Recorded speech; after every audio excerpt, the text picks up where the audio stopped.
बीवी देखो, मैं 55 साल की हो गई हूँ, लेकिन तुम्हारा एक दोस्त मेरी तारीफ करता है। शोहर फयाज भाई होगा। बीवी हाँ वही। तुम्हें कैसे मालूम हुआ? शोहर वो कबाड़िया है। समझ रहे हो? अस्सलाम वालेकुम दोस्तों, आइए देखते हैं चैप्टर 1 मियाँ बीवी के लतीफे। अच्छा मजा आएगा ना भिड़ो। शोहर: जज साहब मुझे तलाक चाहिए, मेरी बीवी ने 1 साल से मुझसे बात नहीं की। जज: फिर सोच लो, ऐसी बीवी नसीब वालों को ही मिलती है। एक साहब की अपनी कजन से शादी हुई। 1 महीने बाद बेगम का तारफ करवाते हुए बोले, ये है मेरी अहलिया, पहले इनसे मेरा बैठ का रिश्ता था और अब ब्लड प्रेशर का है। डॉक्टर: आपके 3 दांत एक साथ टूट गए। मरीज: बीवी ने रोटी सख्त पकाई थी। डॉक्टर: तो इनकार कर देते। मरीज: इनकार ही तो किया था। बीवी किचन से: आज मैं बहुत खूबसूरत लग रही हूँ। शोहर: तुम्हें कैसे पता? बीवी: आज मुझे देखकर रोटी भी जल रही है। एक हारा हुआ बिजनेसमैन अपनी मोटी वाइफ से: तुम मेरी लाइफ का इकलौता इन्वेस्टमेंट हो जो डबल हुआ है। ये बड़ी अच्छी बात कही आप।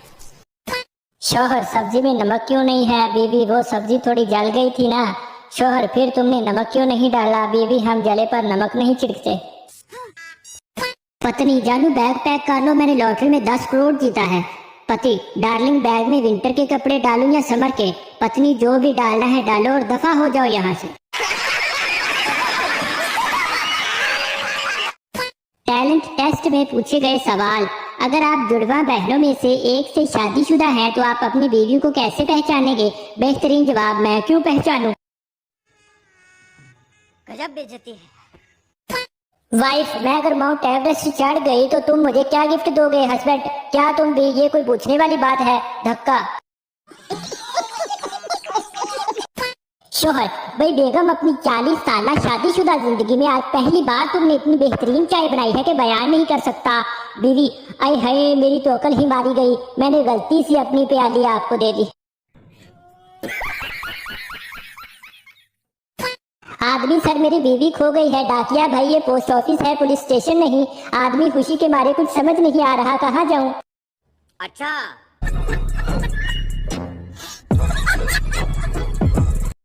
निकाह के बाद दूल्हा ने मौलवी साहब से पूछा, आपकी फीस? मौलवी साहब: बीवी की खूबसूरती के हिसाब से दे दो। दूल्हा ने 100 रुपया दे दिए। मौलवी साहब को बड़ा गुस्सा है, लेकिन चुप रहे। अचानक हवा चली और दुल्हन का घूंघट उठ गया। मौलवी साहब मुस्कुरा कर बोले, ये लो बकाया 80 रुपए। मुद्दत से बेकार शोहर ने आकर बीवी को खुशखबरी सुनाई, बहुत अच्छी मुलाजमत मिल गई है, मुनासिब तनख्वाह, मुफ्त इलाज, ऑफिस जाने को सवारी और बातनख्वाह छुट्टियां। वाकई ये तो बहुत अच्छी मुलाजमत है। बीवी ने किसी से कहा, तो फिर तैयार रहना, कल काम पर जाना है। शोहर ने कहा, समझ रहे हो ना? बीवी: मेहमान आ रहे हैं और घर में दाल के सिवा कुछ नहीं है। शोहर: जब वो आ जाएं तो एक बर्तन गिराना, मैं पूछूंगा क्या हुआ तो तुम कहना कि कोरमा गिर गया। फिर दूसरा बर्तन गिराना और कहना बिरयानी गिर गई। फिर मैं कहूंगा चलो दाल ही ले आओ। जब सच में मेहमान आ चुके तो अचानक बर्तन गिरने की आवाज आई। शोहर: क्या हुआ? बीवी: दाल ही गिर गई मनहूस। दूल्हा: तुमने मुझ में ऐसी क्या खूबी देखी जो शादी के लिए फौरन हाँ कर दी? दुल्हन शर्माते हुए बोली, जी मैंने आपको 1-2 बार बालकनी से बर्तन मांजते हुए देखा था। सास: आज मेरी बेटी इतनी खामोश क्यों बैठी है? दामाद: कुछ नहीं, लाइट गई हुई थी, उसने लिपस्टिक मांगी, मैंने एल्फी दे दी, शायद इसी बात पर नाराज बैठी हुई है। बीवी नई साड़ी के लिए जिद कर रही थी। मियाँ ने समझाया, नेक बहत, तुम्हारी अलमारी साड़ियों से भरी पड़ी है, नई साड़ी पर पैसे जाया मत करो। बीवी ने कहा, वो सब मोहल्ले वालों ने देख रखी है। मियाँ ने कहा, अच्छा तो फिर यूं करो कि मोहल्ला ही बदल देते हैं। शादी से 1 दिन पहले होने वाली बीवी का मैसेज आया, सॉरी हमारी शादी नहीं हो सकती क्योंकि मेरी शादी कहीं और फिक्स हो गई है। दूल्हा तो टेंशन में आ गया। थोड़ी देर बाद फिर मैसेज आया, सॉरी गलती से आपको मैसेज भेज दिया। दूल्हा फिर टेंशन में आ गया। म्यूजिक। शोहर ने दूसरी शादी का फैसला किया। जुमे को नकार रखा, लेकिन पहली बीवी को खबर हो गई। जुमेरात को शोहर सो गया। जब जागा तो तैयार हुआ। पहली बीवी ने पूछा, कहाँ जा रहे हो? शोहर: जुमा की नमाज पढ़ने। बीवी: आज जुमा नहीं इतवार है, आपको नींद की गोलियां दी थी, 3 दिन बाद जागे हैं, अगली बार ऐसा सोचा तो कयामत वाले दिन उठोगे। भाई मजा आया। आधी रात को गली में शोर सुनकर शोहर की आंख खुली। बाहर निकलकर मोहल्ले वालों से पूछा कि इतना शोर क्यों? उन्होंने कहा, खबरदार रहना, मोहल्ले के पानी में जहर आ गया है। जब ये सुनकर शोहर वापस घर आया तो बीवी ने पूछा बाहर क्या हुआ। शोहर कुछ नहीं, सब खैर है, तुम पानी पियो और सो जाओ। आई एम सॉरी बाबू। भाई मजा आया। बीवी शोहर से मैं आपकी सालगिरह के लिए बेहतरीन सूट लाई हूँ। शोहर हैरत से अच्छा दिखाओ। बीवी अभी पहन कर आती हूँ। बीवी शुक्र है आप सही सलामत घर वापस आ गए। शोहर क्यों, क्या हुआ? बीवी बाहर गली में बहुत शोर था, लोग कह रहे थे कि कोई रान मुरीद गटर में गिर गया है।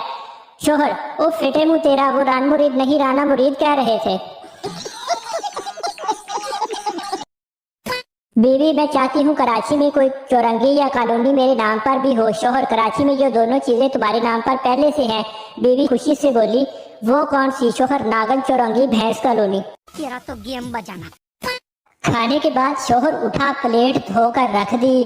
बीवी गुस्से से बोली कर दिया ना इज्जत का फलूदा, हम घर पर नहीं होटल में हैं। अच्छा। बीवी शोहर से वो सामने शराबी देख रहे हो, मैंने उसे 10 साल पहले शादी से इनकार किया था, आज तक वो शराब पी रहा है। शोहर बोला वाह इतना लंबा जश्न। बीमार शोहर मुझे जानवरों के डॉक्टर के पास ले जाओ। बीवी हैरत से वो क्यों? शोहर रोज मुर्गे की तरह उठ जाता हूँ, फिर घोड़े की तरह भाग भाग कर ऑफिस जाता हूँ, वहाँ सारा दिन गधे की तरह काम करता हूँ, घर आकर तोते की तरह हाँ जी करता हूँ, बकरे की तरह खाने में सब्जी मिलती है, बिल्ली की तरह बच्चे पालता हूँ और फिर रात को भैंस के साथ सो जाता हूँ। मेरे अंदर इंसानों वाली कौन सी बात है? ये बड़ी अच्छी बात कही आप। एक मफलूकुल हाल प्रोड्यूसर बड़ी मुश्किलों से अपनी फिल्म मुकम्मल कर रहा था। एक रोज उस शख्स ने हीरो की लड़ाई का मंजर फिल्म बंद करना था। उसने सोचा कि किसी दूसरे शख्स को कास्ट करने की बजाय उसने हीरो से कहा वो सामने बस स्टॉप पर जो शख्स गालिबन अपनी बीवी के साथ खड़ा है किसी तरह उससे लड़ाई शुरू कर दो, हम उस झगड़े का मंजर फिल्म बंद कर लेंगे। हीरो उस शख्स के पास पहुंचा और अपने आप को घोंसे और थप्पड़ खाने के लिए तैयार करते हुए बोला ये तुम्हारी बीवी है। ऐसी मनहूस और चड़ेलनुमा औरत के साथ कोई एक लम्हे के लिए भी खड़ा होना पसंद नहीं करेगा। उस शख्स के चेहरे पर बजाय नाराजगी के रौनक सी आ गई और वो बीवी को देखकर बोला देखा जो बात मैं बरसों से तुम्हें कहता आ रहा था वही बात अब दुनिया भी कहने लगी है। भाई मजा आया।